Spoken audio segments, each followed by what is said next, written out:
ದಿನಾಂಕ 19/8/2025 ನಡೆದ ಸಚಿವ ಸಂಪುಟದಲ್ಲಿ ಜಸ್ಟಿಸ್ ನಾಗಮೋಹನ್ ದಾಸ್ ಅವರ ಶಿಫಾರಸುಗಳನ್ನು ಕೆಲವು ಮಾರ್ಪಾಡುಗಳೊಂದಿಗೆ ಅಂಗೀಕರಿಸಿದ್ದೇವೆ. ಎಡಗೈ ಸಂಬಂಧಿತ ಜಾತಿಗಳೆಂದು ಆಯೋಗವು ಗುರುತಿಸಿರುವ ಸಮುದಾಯಗಳಿಗೆ ಶೇಕಡ 6% ಒಳ ಮೀಸಲಾತಿ ಕಲ್ಪಿಸಲು ತೀರ್ಮಾನಿಸಿದ್ದೇವೆ. ಜಸ್ಟಿಸ್ ನಾಗಮೋಹನ್ ದಾಸ್ ಆಯೋಗವು ಪರಯ್ಯ, ಮೊಗೇರ ಮುಂತಾದ ಬಲಗೈ ಸಂಬಂಧಿತ ಜಾತಿಗಳನ್ನು ಎಡಗೈ ಸಂಬಂಧಿತ ಜಾತಿಗಳ ಜೊತೆ ಸೇರಿಸಲಾಗಿದೆ ಎಂಬುದನ್ನು ಗಮನಿಸಿದ ಸಚಿವ ಸಂಪುಟವು ಈ ಜಾತಿಗಳನ್ನು ಬಲಗೈ ಸಂಬಂಧಿತ ಜಾತಿಗಳ ಜೊತೆ ಸೇರಿಸಿ ಬಲಗೈ ಸಂಬಂಧಿತ ಜಾತಿಗಳ ಸಮೂಹಕ್ಕೆ ಶೇಕಡ 6% ಮೀಸಲಾತಿ ಕಲ್ಪಿಸಲು ತೀರ್ಮಾನಿಸಿದ್ದೇವೆ. ಇದರ ಜೊತೆಯಲ್ಲಿ ಆದಿ ಕರ್ನಾಟಕ, ಆದಿ ಆಂಧ್ರ, ಆದಿ ದ್ರಾವಿಡ ಗುಂಪುಗಳಲ್ಲಿನ 4,74,954 ಜನಸಂಖ್ಯೆಯನ್ನು ಎಡಗೈ ಸಂಬಂಧಿತ ಮತ್ತು ಬಲಗೈ ಸಂಬಂಧಿತ ಜಾತಿಗಳ ಜೊತೆ ಸಮಾನವಾಗಿ ಹಂಚಿಕೆ ಮಾಡಲು ತೀರ್ಮಾನಿಸಿದ್ದೇವೆ.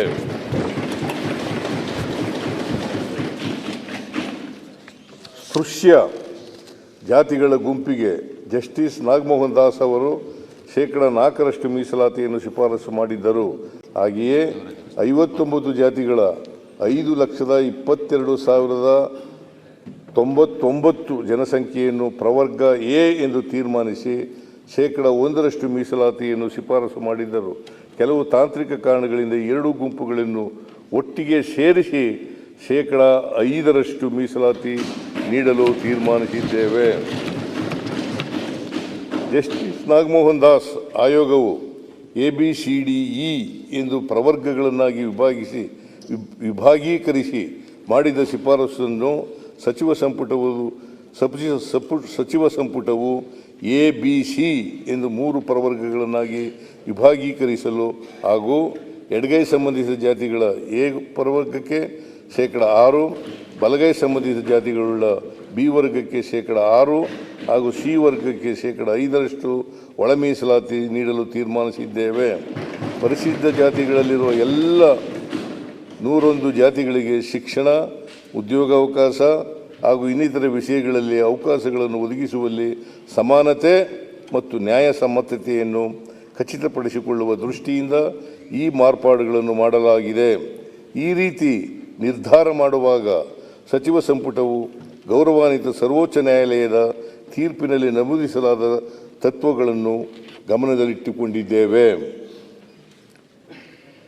ಪರಿಶಿಷ್ಟ ಜಾತಿಗಳಲ್ಲಿನ ಚಲನಶೀಲತೆಯನ್ನು ಹಾಗೂ ಲಭ್ಯವಾಗುವ ದತ್ತಾಂಶಗಳನ್ನು ಪರಿಶೀಲಿಸಿಕೊಂಡು ಕಾಲಕಾಲಕ್ಕೆ ಈ ಜಾತಿಗಳನ್ನು ಅಧ್ಯಯನ ಮಾಡಿ ವರದಿ ನೀಡಲು ಶಾಶ್ವತ ಪರಿಶಿಷ್ಟ ಜಾತಿಗಳ ಆಯೋಗವನ್ನು ರಚಿಸಲು ತೀರ್ಮಾನಿಸಿದ್ದೇವೆ.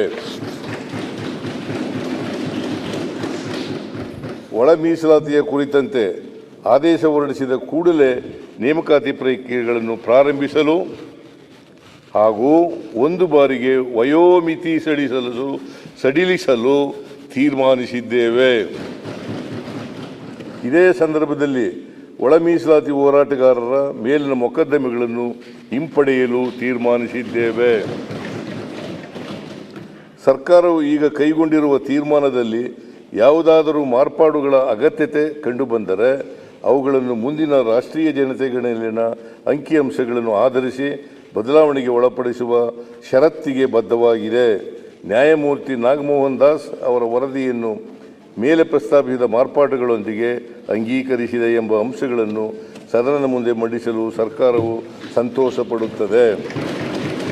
ನಮ್ಮ ಈ ತೀರ್ಮಾನವು ಒಳ ಮೀಸಲಾತಿ ಕುರಿತ ದಶಕಗಳ ಹೋರಾಟಕ್ಕೆ ನ್ಯಾಯ ಕಲ್ಪಿಸುವಲ್ಲಿ ಯಶಸ್ವಿಯಾಗಿದೆ ಎಂದು ಭಾವಿಸಿದ್ದೇವೆ. ಅಭಿವೃದ್ಧಿಶೀಲ ರಾಜ್ಯವಾದ ಕರ್ನಾಟಕವು ಸಾಮಾಜಿಕ ನ್ಯಾಯದ ವಿಚಾರದಲ್ಲೂ ಮುಂಚೂಣಿಯಲ್ಲಿದೆ ಎಂಬುದನ್ನು ನಮ್ಮ ಸರ್ಕಾರವು ಸಾಬೀತು ಮಾಡಿದೆ. ಈಗ ವಿಜಯೇಂದ್ರ ಅವರು ಅಲ್ಲ ಇದನ್ನು ಮಾಡಿದ್ದಾರೆ.